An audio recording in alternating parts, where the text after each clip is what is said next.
Bien, pues vamos a hablar en la lectura de la palabra del Señor y vamos a leer en el libro de los Hechos, capítulo 7, los versículos del 10 al 16.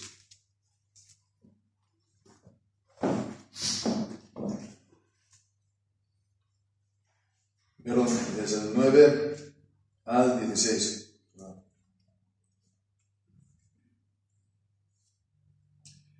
Y así, y los patriarcas, movidos por envidia, vendieron a José para Egipto, pero Dios estaba con él. Y lo libró de todas sus tribulaciones, y le dio gracia y sabiduría en la presencia de Faraón, rey de Egipto, el cual lo puso por gobernador sobre Egipto y sobre toda su casa. Vino entonces hambre sobre toda la tierra de Egipto y de Canaán, y gran tribulación, y nuestros padres no hallaban alimentos. Y cuando oyó Jacob que había trigo en Egipto, envió a nuestros padres la primera vez. Y en la segunda José se dio a conocer a sus hermanos, y fue manifestado a Faraón el linaje de José. Y José mandó llamar a su padre Jacob y a toda su parentela, que eran 75 personas.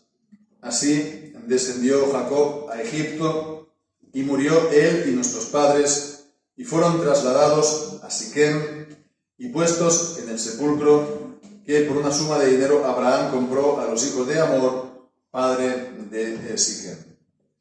Amén. El Señor bendiga su santa palabra.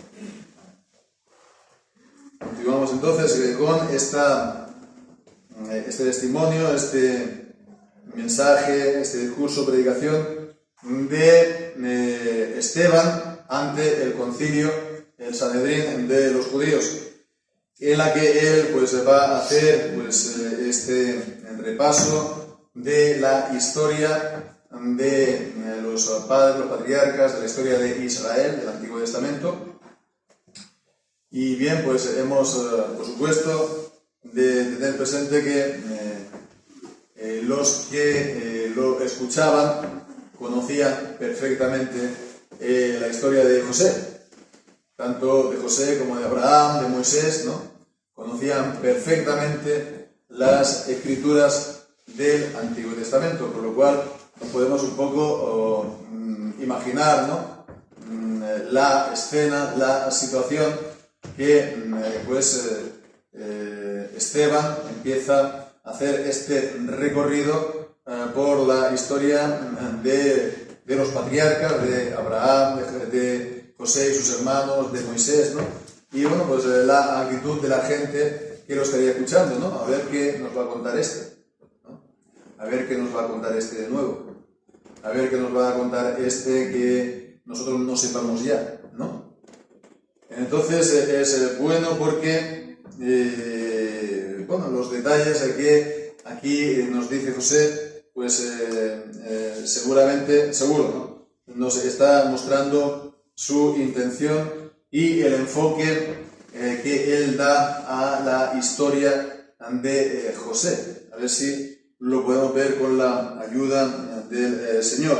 Comenzando en el versículo 9. Vemos, comienza diciendo los patriarcas, ¿no? Ya son los padres del pueblo, de la nación, ¿no?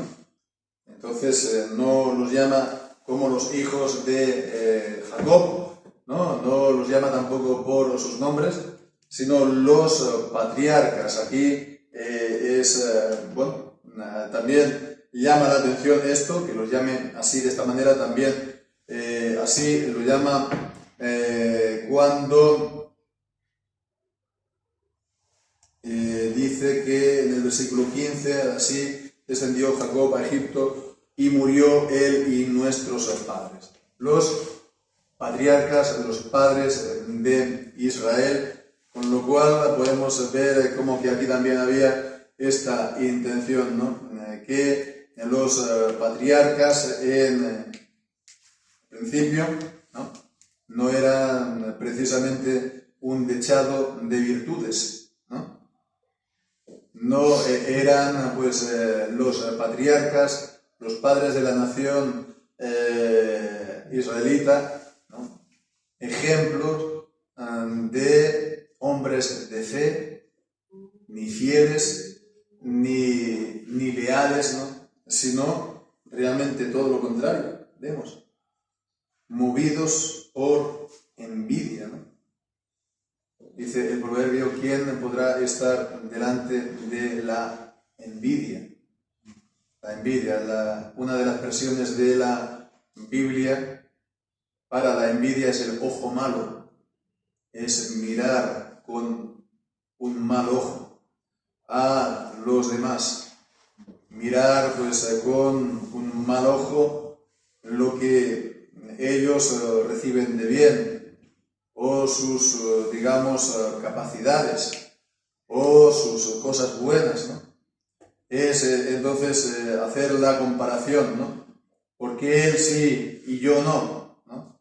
Y decir entonces que yo me merezco tanto o más que él.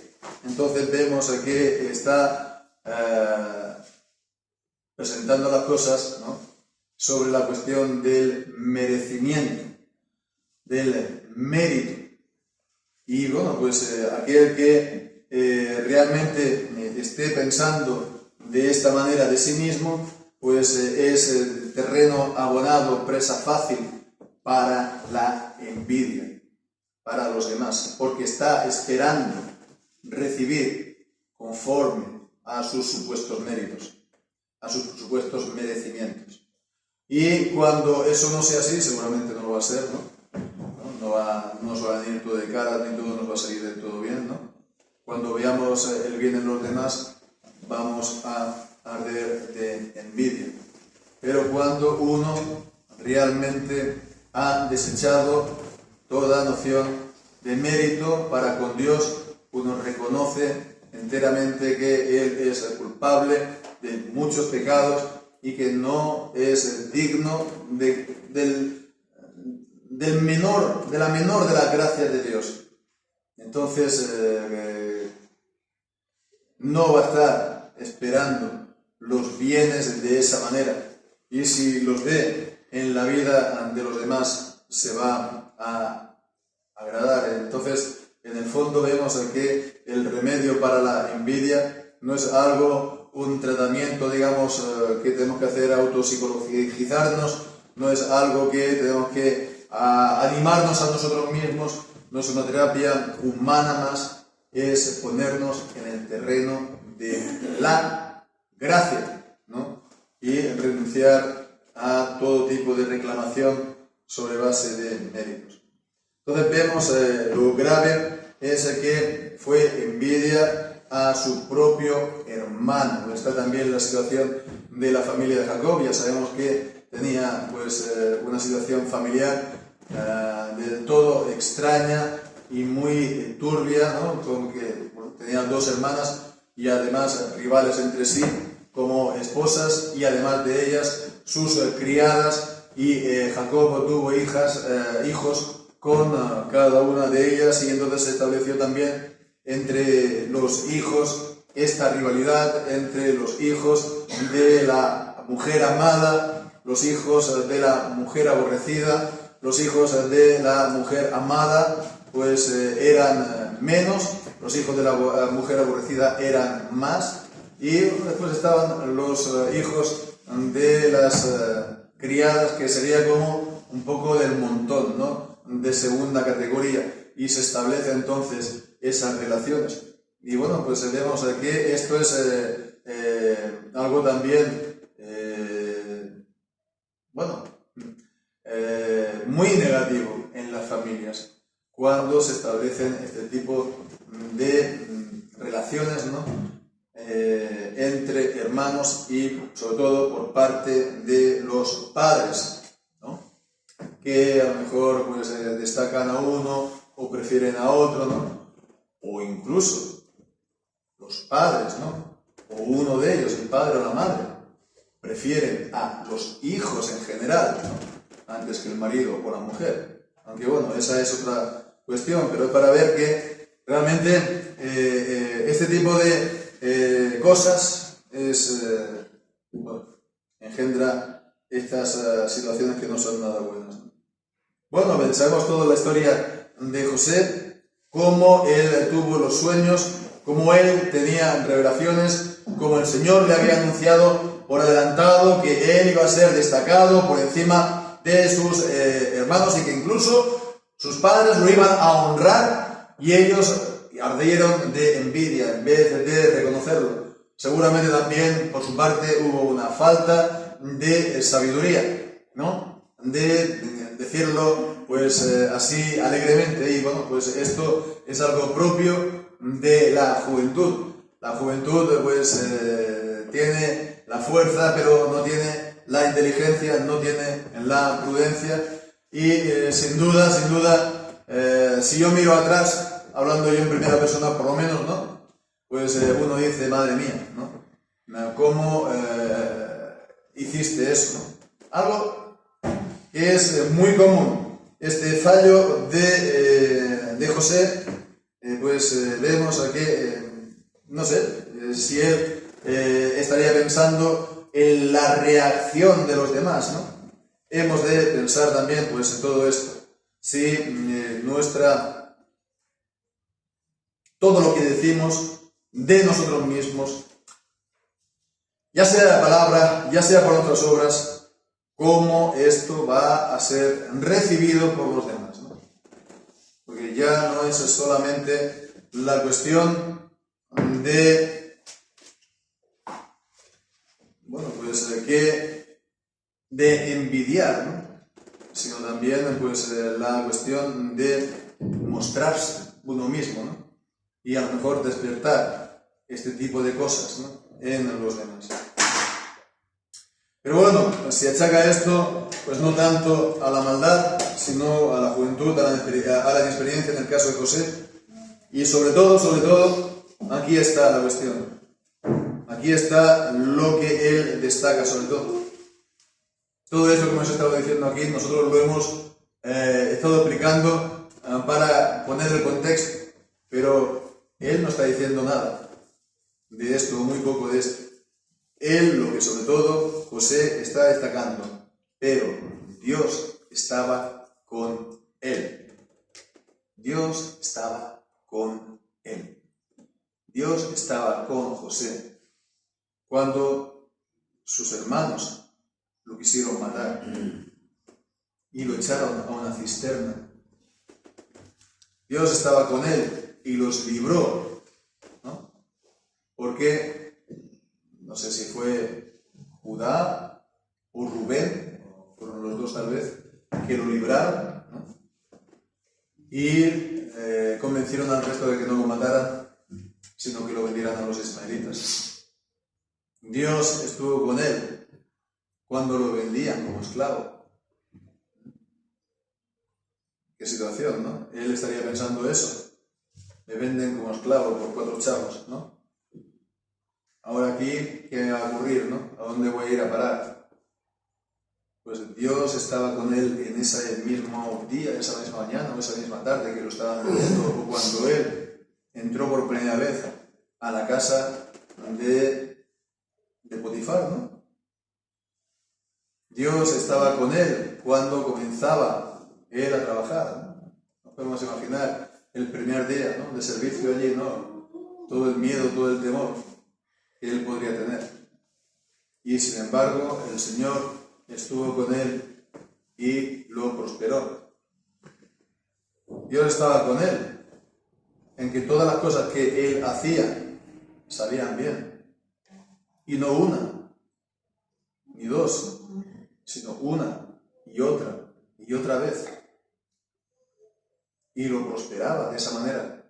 Y lo engrandecía a los ojos de su dueño. Dios estaba con él cuando el dueño lo exaltó y lo puso pues a dirigir la casa. Todas las cosas lo puso en sus manos. No dejó nada que no estuviera bajo los ojos o la supervisión de José, excepto su mujer.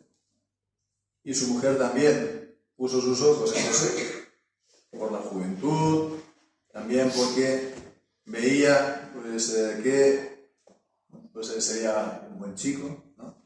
Y esto pues a esta mujer pues también le atraía más, ¿no?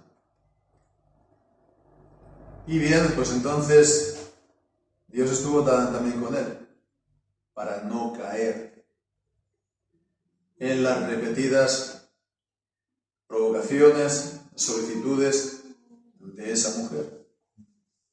Dios estuvo con él también cuando la mujer lo denunció falsamente y su vida pendía de un hilo. Y Dios estaba con él también cuando fue echado en la cárcel y fue olvidado en la cárcel por días, semanas y meses. Y después cuando conoce a aquellos dos servidores de Faraón, ¿no? Allí también pues estaba el Señor con él, ¿no? Que le dio a conocer el sueño de cada uno y la interpretación. Bueno, pues entonces vemos cómo, aunque esos dos, esos dos no, el siervo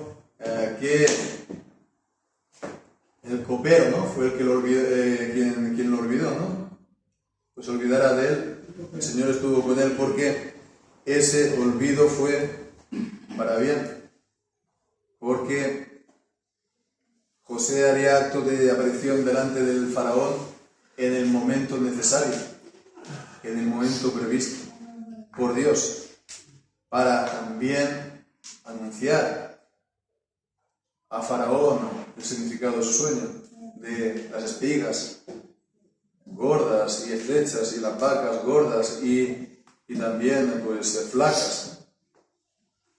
Dios estuvo con él. Y aquí entonces vemos la cuestión.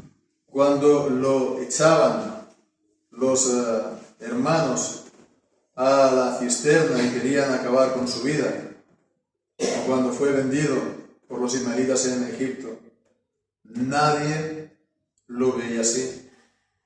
Ni él mismo lo veía así.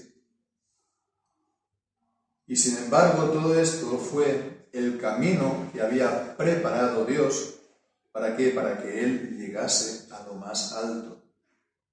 Para que él llegase, de la misma manera que llegó a ser el segundo en la casa de Potifar, a ser el segundo en la casa de Faraón, sobre todo Egipto, y Faraón no se cuidaba de absolutamente nada. Él, José, se encargaba de todo. Bien, pues entonces es lo que nos dice el versículo 10, lo libró de todas sus tribulaciones, le dio gracia y sabiduría en presencia de Faraón, ¿no? Sabiduría, pues, para conocer esos sueños, no le provino de él, no fue un conocimiento natural que él tuviera, ni una inteligencia propia, fue un don espiritual, la gracia y la sabiduría que le dio el Señor. Y él lo puso sobre todo por gobernador sobre todo Egipto y sobre toda su casa. Y eso fue el plan de Dios, para exaltar a José, para librar a su familia, a sus hermanos, a la casa de su padre, del tiempo de la prueba que había de venir sobre la tierra, toda la tierra habitada en aquel entonces. Y el Señor, por lo tanto, pues es la manera como hizo para que la casa de Jacob no pereciera en los 7 años de vacas flacas, ¿no? Fue la manera que tuvo el Señor para que ellos fueran preservados y además se cumpliera el plan que había también anunciado Abraham, ¿nos acordamos? Que su descendencia sería 400 años extranjera en Egipto, en el versículo 6. Dios le habló así, que su descendencia sería extranjera, en tierra ajena, y que lo reducirían a servidumbre y maltratarían por 400 años. Esa fue la manera de traerlos. Al principio no fue, porque fueran vendidos por esclavos, sino que vinieron honrados. Después de una y otra vez, después de una y otra vez, que se mostró que estuvo hablando José con sus hermanos, al final se dio a conocer, Jacob y sus hermanos vinieron, y bueno, pues fueron preservados. Su vida fue preservada. Vemos aquí todo esto fue para preservar a Jacob y su familia, para preservar la vida de los patriarcas y de sus hijos, para preservar entonces a Israel. Ellos fueron movidos por envidia, pero Dios lo pensó para preservación. Ellos lo pensaron para mal y Dios lo pensó para bien. Es como acaba el libro del Génesis, ¿no? Y bueno, se utiliza allí la misma palabra, el mismo verbo, ¿no? Vosotros lo pensasteis para mal, pero Dios lo pensó para bien. Porque sus pensamientos no son nuestros pensamientos, y sus caminos son nuestros caminos. Como son más altos sus caminos, como son tan altos los cielos sobre la tierra, así son de altos los caminos del Señor que los nuestros, y no podemos comprenderlo.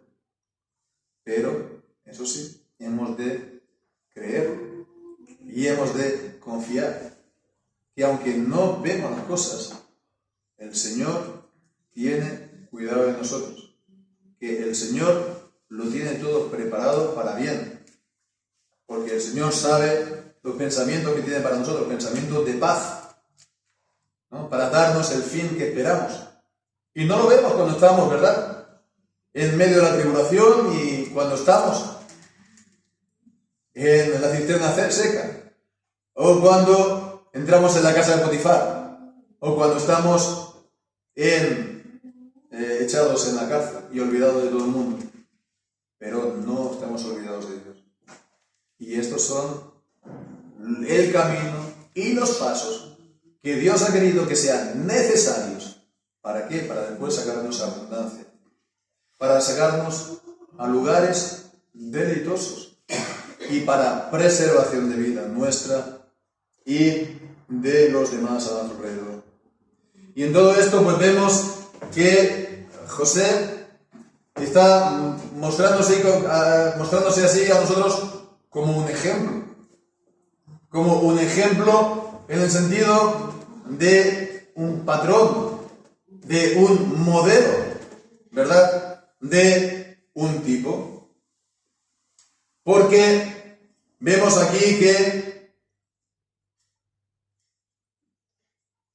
se nos habla que los hermanos de José lo hallaron, hablaron con él la primera vez, ¿no? Cuando oyó Jacob que había trigo en Egipto, envió a nuestros padres la primera vez. Pero tenemos esto en el libro de Génesis y ellos no lo reconocieron. No lo reconocieron. Ni él tampoco se dio a conocer. Y sin embargo fue ya la segunda vez cuando bajó también con Benjamín, su hermano de padre y madre, ¿no?, el hijo de Raquel. Pues entonces sí que se dio a conocer. Fue manifestado a Faraón el linaje, el versículo 13. Primero se dio a conocer a sus hermanos y fue manifestado a Faraón el linaje de José. Y José mandó llamar a su padre Jacob. Dice: ven a mí, no te detengas. Ven a mí, no me detengas. Es un versículo que me gusta mucho en el Antiguo Testamento. Mandó llamar a su padre Jacob y a su parentela, que eran 75 personas. Vemos, la primera vez no lo reconocieron y la segunda vez se dio a conocer plenamente. Y después veremos cómo Moisés, algo parecido. Al principio, él fue a visitar a sus hermanos a los 40 años y no lo reconocieron tampoco. Aquel que Dios enviaba como príncipe, como liberador, no lo reconocieron entonces. Tuvo que pasar 40 años, ¿no? Más de 40 años, Y entonces la segunda vez sí que lo reconocieron. Y el Señor Jesús también. Vino la primera vez, vino los suyos, y los suyos no lo reconocieron. Pero vendrá una segunda vez, de manera gloriosa. Y bueno, los que los traspasaron llorarán, como lloran por un primogénito. Y toda rodilla también se doblará, y toda lengua confesará que Jesucristo es el Señor. Así que no perdamos tampoco ánimo si a lo mejor de buenas a primeras no se nos abren todas las puertas. Si de buenas a primeras, subrayo lo de primeras, ¿no? Pues no todo el mundo nos reconoce. Si la primera vez somos rechazados. Si hemos de pasar 7 años en los calabozos de Faraón, o 40 años en el desierto de Madián, sacando a pasear las ovejas de su suegro.